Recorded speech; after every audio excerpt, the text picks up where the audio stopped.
Salut tout le monde. Comment trouver la poutre la plus chargée de notre balcon ou de notre dalle terrasse et passer directement au dimensionnement. Voilà, donc là je suis au troisième niveau de notre projet. Comme je vous avais dit, donc le troisième niveau est subdivisé en deux parties. Vous avez la partie gauche ici, donc est consacrée justement à la maison, puisque vous avez des chambres, vous avez également des balcons par-ci par-là. Vous avez également des salles de bain ainsi que d'autres éléments. Et la partie que vous êtes en train de voir ici à droite, c'est justement une dalle terrasse. Et au niveau de la dalle terrasse, voici ce que vous avez ici. Au niveau de la dalle terrasse, nous avons donc des poutres. Voilà, des poutres que vous êtes en train de voir ici. Ce sont de petites poutres que nous allons donc réaliser au niveau de la dalle terrasse de manière à ce que ça soit couvert. Voilà. Alors, ce que nous allons faire maintenant, je vais vous montrer comment est-ce que vous pouvez, à travers les poutres que vous êtes en train de voir ici, comment pouvons-nous, premièrement, choisir d'abord la poutre la plus chargée des balcons ou la poutre la plus chargée de la dalle, bien sûr, la dalle terrasse, et puis passer directement au dimensionnement. Voilà. Donc, ça, c'est la modélisation qu'on avait fait. Alors, premièrement, pour déterminer directement donc la poutre la plus chargée à ce niveau ici, au niveau, bien sûr, de la dalle terrasse, qu'est-ce que je fais? Alors, je viens d'abord ici, je vais prendre la combinaison, bien sûr, en Eli. Voilà. Et maintenant, je suis obligé, soit, ça dépend de la manière dont je vais procéder. Je peux soit sélectionner d'abord donc le dernier niveau, précisément le niveau 3, donc le troisième niveau. Je peux sélectionner d'abord les tout. Et après, je vais isoler tout simplement les poutres que vous êtes en train de voir ici. Les poutres, bien sûr, et de notre balcon. Et puis, je vais chercher maintenant la poutre la plus chargée. Ça, c'est la première procédure. La deuxième possibilité, je peux tout simplement directement utiliser soit la sélection spéciale qui va m'aider de manière à ce que je puisse sélectionner tout simplement toutes les poutres que vous êtes en train de voir ici, bien sûr les poutres des balcons. Et parmi les poutres sélectionnées, j'ai la possibilité de chercher ou de trouver directement donc la poutre la plus chargée. Voici comment je vais procéder. Alors, je viens premièrement ici. Je vais cliquer sur la sélection spéciale. Je clique sur sélection spéciale. Et puis, je vais patienter. Voilà, je vais patienter, je clique sur sélection spéciale. Une fois cliqué, voici les éléments que je viens d'obtenir ici. Je vais cliquer directement sur la sélection par couleur. Je clique. Voilà. À ce niveau, maintenant, je peux faire directement les choix. Donc, je vais sélectionner tout simplement les poutres de la dalle terrasse ici. Donc, toutes les poutres que vous êtes en train de voir ici. C'est donc 1, 2, 3, 4, 5, 6, 7, 8, 9. De l'autre côté aussi, ça fait 9. Donc, au total, je vais sélectionner donc 18 poutres, plus les deux que vous êtes en train de voir ici, suivant bien sûr la direction ou le sens longitudinal. 1, 2, ça fait 18, 19, 20. Donc, au total, j'ai 20 poutres de la dalle terrasse. Voilà. Alors, maintenant, qu'est-ce que je fais? Je viens d'abord ici, je peux cliquer sur sur attribut. Je cherche directement la section de mes poutres. Je sais que cette poutre a une petite section.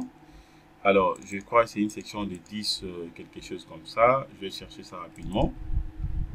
Voilà, je descends d'abord ici. Voilà. Et donc, à ce niveau, je vais chercher ça. Voilà. C'est ça, donc, poutre en béton armé, terrasse. Voilà. Je sélectionne ça. Je peux cliquer directement ici. Voilà. Une fois cliqué, vous allez remarquer que ce sont des poutres qui sont sélectionnées. Donc, je viens de sélectionner directement, donc, les poutres de la dalle terrasse. Voilà. Alors, maintenant, qu'est-ce que je fais? Étant donné que ces poutres sont déjà sélectionnées, je vais maintenant l'isoler. Je viens ici, je vais l'isoler à partir d'ici. Je clique une seule fois. Une fois cliqué, voici mes poutres que je viens d'isoler ici. Voilà, je peux mettre ça en gras. Donc, les poutres sont là, c'est déjà isolé. Alors, maintenant, ces niveaux, j'ai la possibilité justement de vérifier, de trouver maintenant la poutre la plus chargée et puis je passe directement au dimensionnement.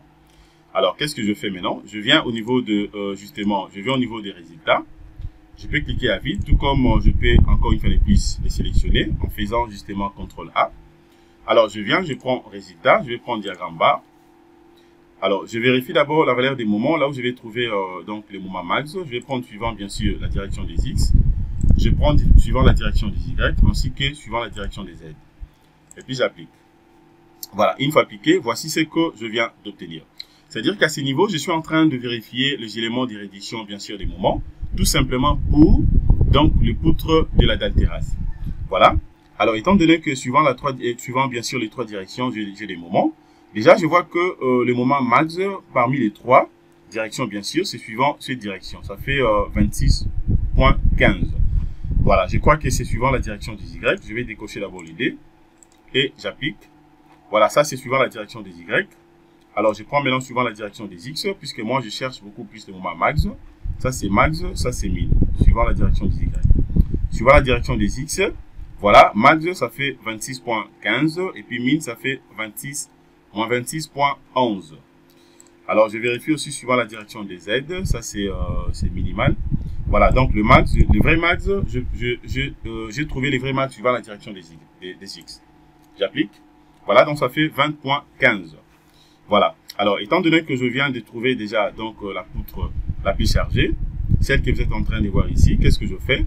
Je peux tout simplement sélectionner d'abord cette poutre. Sélectionne directement cette poutre. Voilà. Alors, pour essayer un peu de bien vérifier ça, à ce niveau, je peux encore une fois de plus l'isoler si je veux. Je peux encore l'isoler ça si je veux. Voilà, je l'isole encore. Voici donc la poutre la plus chargée. Voilà, la poutre la plus chargée, bien sûr, de la dalle terrasse. Et je passe directement au dimensionnement. C'est très très simple.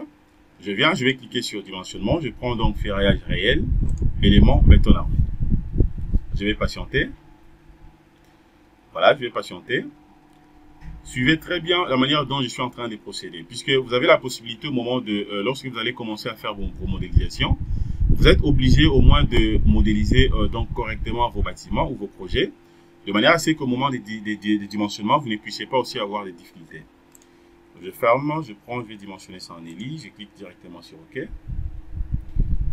Voilà, je vais patienter. Voilà, la section directement apparaît suivant cette direction, bien sûr. Voici ce que je viens d'obtenir. Voilà. Voilà. Alors, n'oubliez pas que ce que vous êtes en train de voir ici, ce sont tout simplement, puisque en réalité, ça c'est une poutre croisée. Puisque vous avez d'autres poutres sous forme de poutres secondaires qui viennent suivant l'autre direction. Voilà, donc ce sont des poutres, à peu près des poutres croisées. Alors, je peux vous montrer ça très bien, peut-être dans le vue en plan ou carrément au niveau de rondi. Voilà. Et donc, je vais chercher ça rapidement. Je viens ici, observez même ici. Voilà, vous allez voir que c'est sous forme de poutres croisées, puisque vous avez donc notre poutre la plus chargée. Et donc, c'est suivant cette direction. Et puis, vous avez d'autres poutres sous forme de poutres secondaires qui viennent directement s'appuyer dans l'autre sens. Voilà. Pour voir ça bien, je peux même vous vérifier. Vous pouvez voir ça très bien comme ça. Regardez. Voilà, donc c'est ça. Et alors, là, je vais maintenant rentrer ici. Je rentre juste au débit. Qu'est-ce que je fais maintenant? Je peux d'abord sélectionner les tout. Je sélectionne les tout. Alors, de l'autre côté, les travées, c'est une poutre qui a une seule travée, donc c'est bon. Voilà, donc je viens d'abord ici. Code du niveau, paramètres P préjudiciable, millet non agressif, j'accepte. Et puis je viens suivant donc l'option des calculs ici. Bon, je peux bouger seulement les éléments importants. L'arrobas, je vais fixer. Bon, tout comme je laisse comme ça. Optimisation de la géométrie, c'est bon. Tout est bien fait. Béton ici, je vais travailler avec béton 25. Poids volumique, bon, je laisse comme ça. Et puis, diamètre du granulat qui prédomine, je prends 14. Armature longitudinale. Je prends barre des 12, barre des 14, barre des 16 et barre des 20. Armature transversale ici, je vais prendre quoi? Je prends 6, 8, 10 et 12. Voilà, et puis armature additionnelle, je vais prendre donc le même diamètre que l'acier longitudinal. Donc je prends 12, 14, 16 et 20. Voilà, je clique sur OK. Et puis je prends maintenant option disposition de ferraillage. Disposition de ferraillage, c'est ce que je viens de prendre. Je vais patienter. Je vais patienter pour la disposition de ferraillage.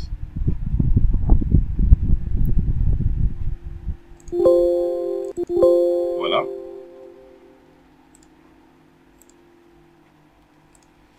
Voilà, disposition de ferraillage ici. Ferraillage, je le fais par fil ou par travée. Bon, je laisse comme ça par travée. Reprise de bétonnière, je laisse automatique. Et puis quoi également? Ancrage, ici il n'y a rien à modifier. Bon, est-ce que vous voulez avoir les barres de chapeau, les barres bateau, les barres chapeau? Si vous voulez insérer aussi les barres chapeau, je peux insérer les barres chapeau par exemple au niveau de à la partie supérieure, donc relevage des barres supérieures. C'est juste question de cliquer ici.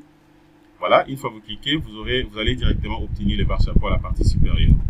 Alors je viens ici, inférieur, ici nombre des lits, je prends D. Supérieur, nombre des lits, je prends aussi 2.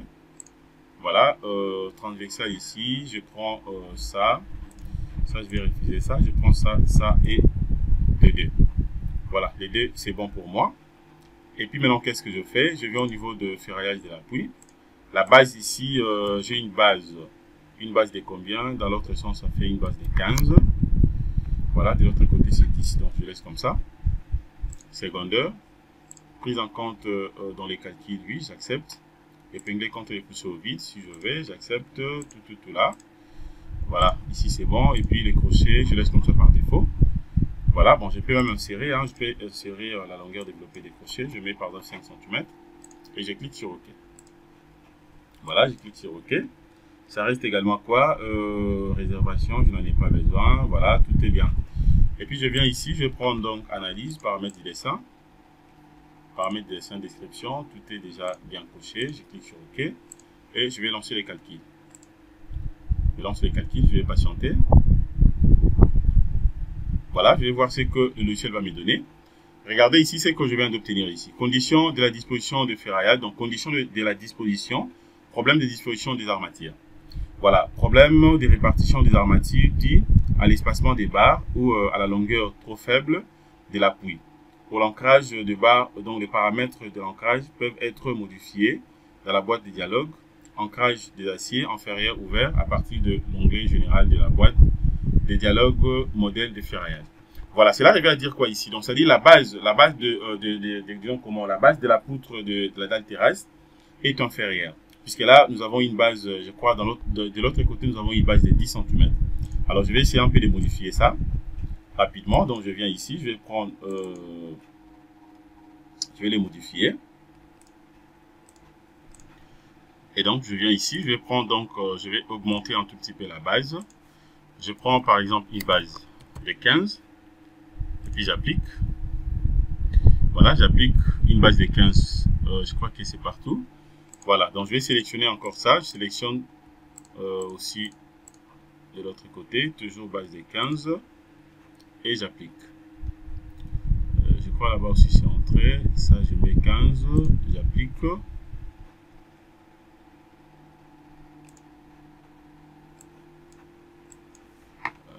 Voilà, là déjà c'est bon. Je dois rentrer maintenant ici. Nombre de travées ici, ça fait 9. Donc, quand je sélectionne ça, ici ça fait 15, 15, 15, 15, 15.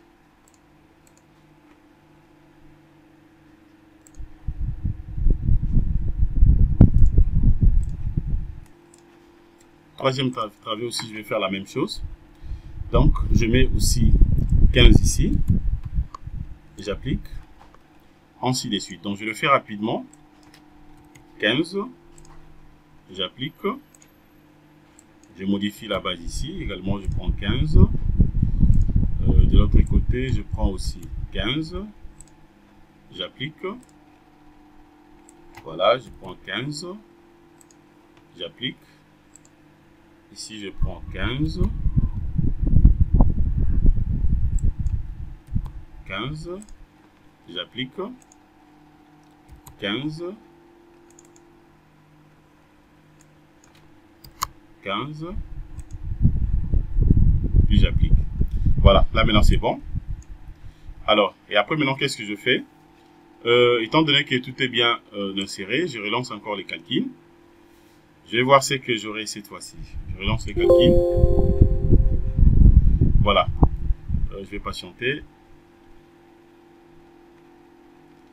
Donc j'ai déjà inséré 15, 15, 15 partout. Hein. Donc 15, 15, 15, 15, 15 partout comme la base. Voilà, je vais patienter un tout petit peu.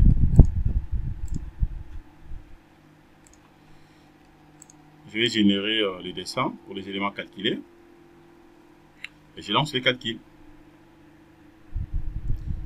Je vais voir ce que le logiciel va me donner cette fois-ci. Voilà. Alors maintenant, ça va. C'est ce que je viens d'obtenir. Et voilà. Directement, je viens d'obtenir donc le plan d'exécution. Le plan d'exécution de la poutre du balcon la plus chargée. Et voilà, donc vous avez tous les éléments sont là. Alors je peux d'abord vérifier un truc ici. Je viens au niveau de poutre ferraillage. Donc il a utilisé le bar des 12. Voilà, donc ce sont des barres de 12. Alors, qu'est-ce que je fais maintenant? Et donc, je ferme ici. Je vais voir ça d'abord ici. Voilà. Voilà, dans quelque sorte.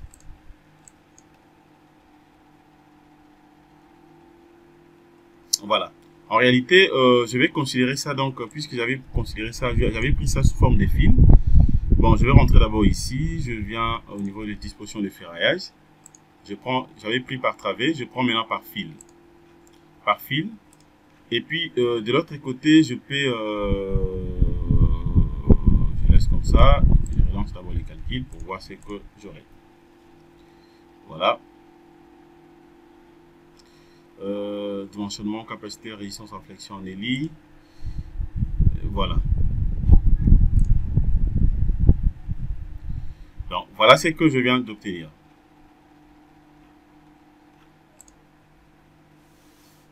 Je peux rentrer ici. Je rentre d'abord sur poutre hélice. Je fais un élément. Je prends... je vais rentrer d'abord ici. Analyse, paramètres du dessin. Description, tout est bien.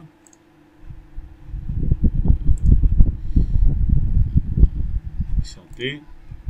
Je vais uniformiser d'abord mes espacements. Voilà, je prends barre espacée, je prends les 15 cm. Et je vais relancer les calculs. Voilà, je rentre ici. Voilà. Alors, si je m'en vais de l'autre côté et que je prends... OK. Donc là, vous avez la possibilité de voir séquence par séquence. Hein. Et donc, c'est de cette façon que vous avez la possibilité justement de pouvoir dimensionner donc votre poutre de balcon. Voilà, et carrément, ce niveau, je peux aussi diminuer peut-être aussi son hauteur. Hein. Si je vais diminuer l'hauteur, je peux prendre même une hauteur de 20, une hauteur de 15 comme section carrée. Je vais la dimensionner aussi sans problème. Voilà ce que je voulais vous montrer à ce qui concerne notre formation de ce soir. Merci de votre disponibilité. Si vous avez des questions, vous avez des suggestions, prière de nous écrire de manière à ce que nous puissions intervenir quant à ça. Passez une excellente soirée. Au revoir.